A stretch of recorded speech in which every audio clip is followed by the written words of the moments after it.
Welcome. Thank you for tuning in. The journey into spirituality continues.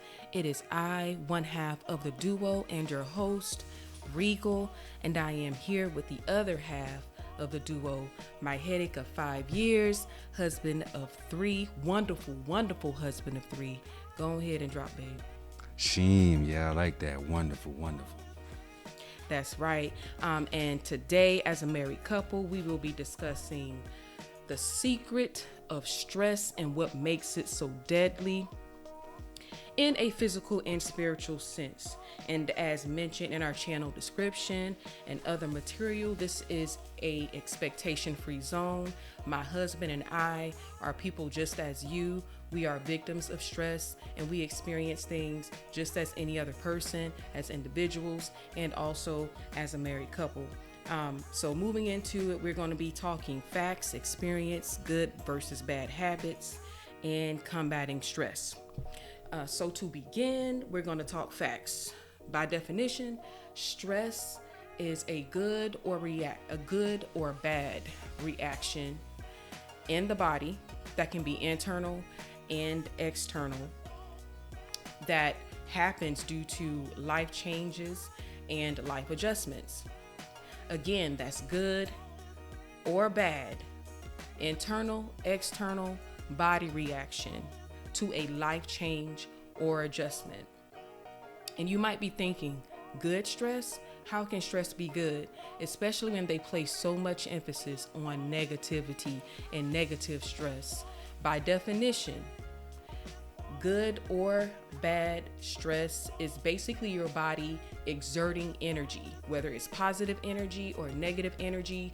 You are exerting energy in a spiritual sense. You are also absorbing energy, and you could be carrying energy that you are unaware of. Think about how dangerous it really is, in a sense that you could be so used to being in stressful situations and that's all you know. And in your mind, you're not stressed out, but your body is stressed out. Or you are stressed out and you just can't figure out what to do. And, my husband and I, we're going to share things with you that basically help us through our daily lives as individuals and also as a married couple. So we are very big advocates of people doing their own reading and research. Just don't take our word for it.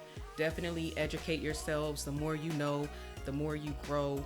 And just based on research that I've done, and this was a survey done in 2017 by the American Psychological Association.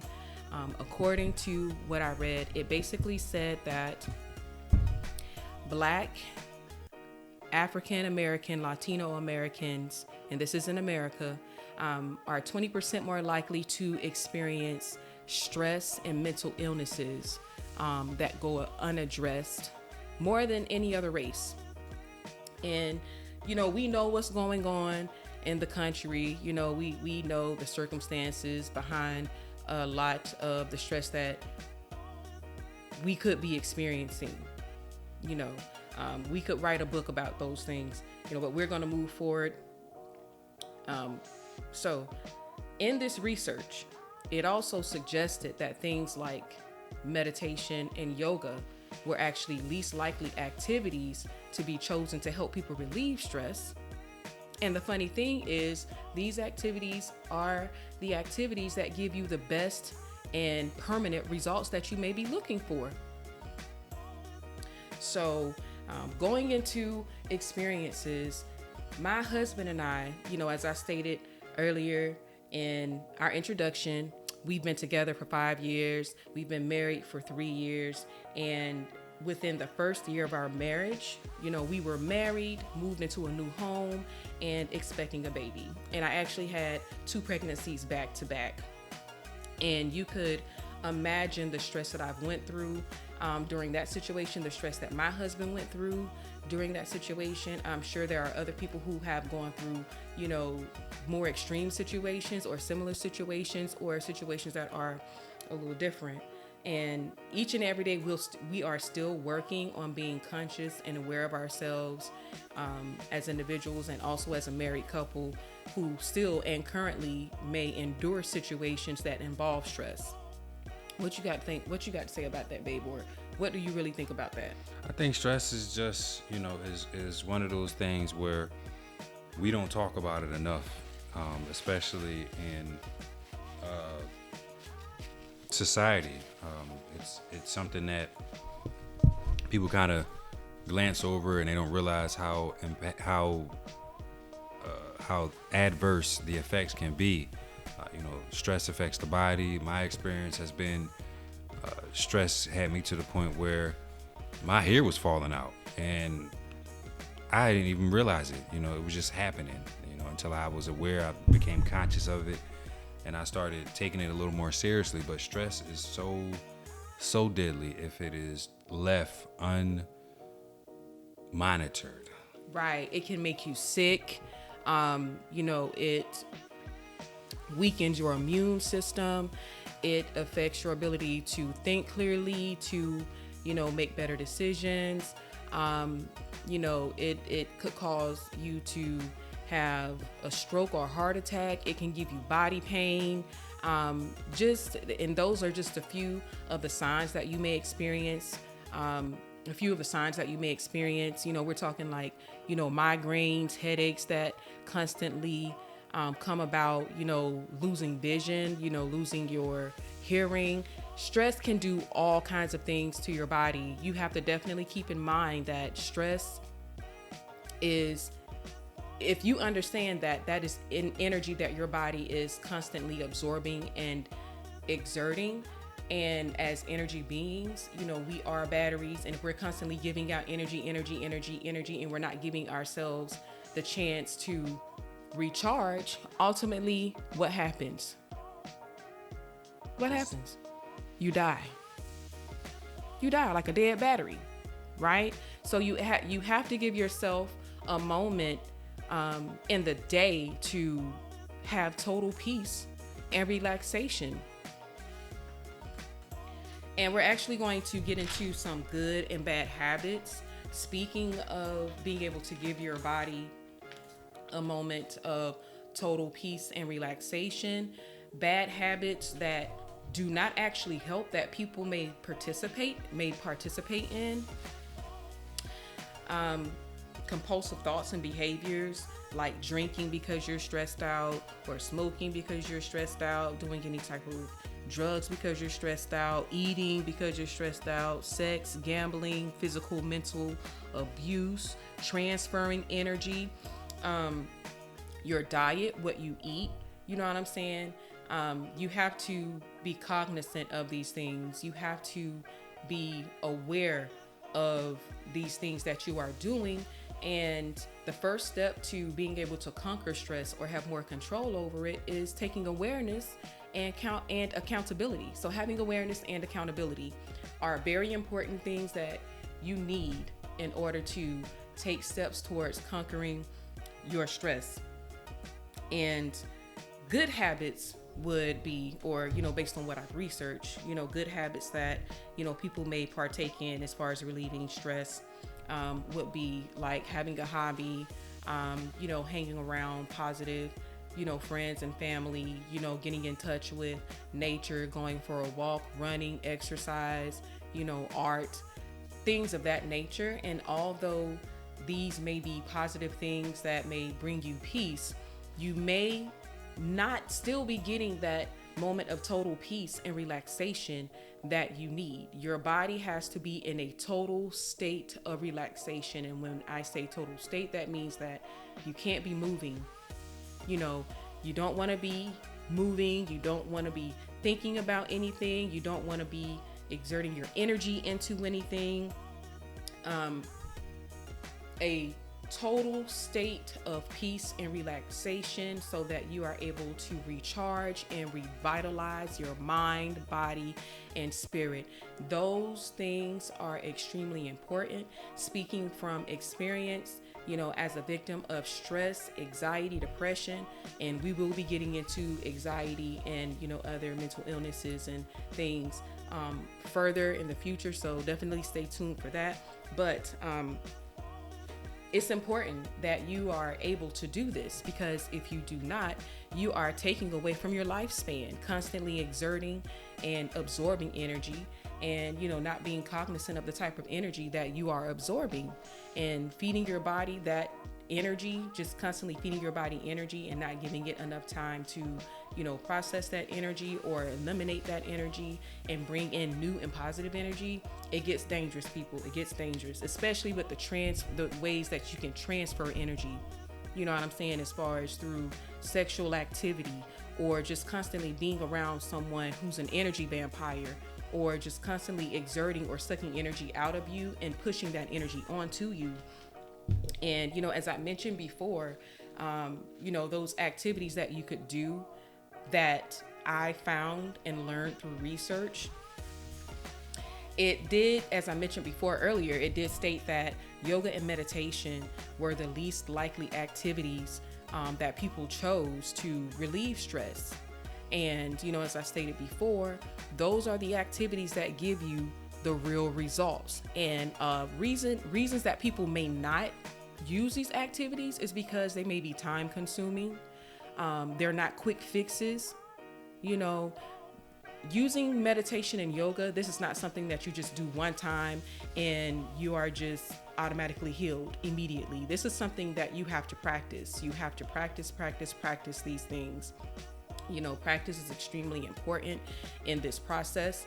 And, that's why we call it a journey. My husband and I, we have our own journeys. And we expect that you have your own journey, and that your journey is going to be different from ours based on your experience, But this is not an overnight solution. You have to really invest the time and energy into yourself if you want the results. And, these are things that my husband and I practice daily. You know what I'm saying? That we strive to practice daily. So we're also at this point going to be talking about how you can combat stress. And my husband is going to talk about the ways that you can combat stress outside of the yoga and meditation. Personally, what I like to do is, besides meditation, obviously, we've been talking about that quite a bit. But what I also like to do is practice breathing exercises. Breathing is extremely important, right? Obviously, we can't live without air. We can't live without oxygen or prana or chi, whatever you might want to call it, or whatever you've heard. But breathing allows you to calm your body, calm your mind. Have you ever noticed when you feel really stressed out, or you find yourself actually tensing up, and you feel your body your shoulders tense up, and everything just tenses up, your breathing slows down, all of that is, or even stops. All of that is a result of stress. So focusing on your breathing allows you to bring yourself out of that moment that you may have lost control of, and brings you back to the present moment. So breathing exercises are extremely important. Mm-hmm. And I would say they go hand in hand with mindfulness. Right. Mindfulness of your actions, mindfulness of your thoughts, mindfulness of your words.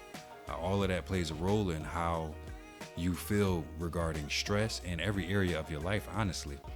It all starts with your mind. You think it, right? You feel it, you act it. So that's what happens.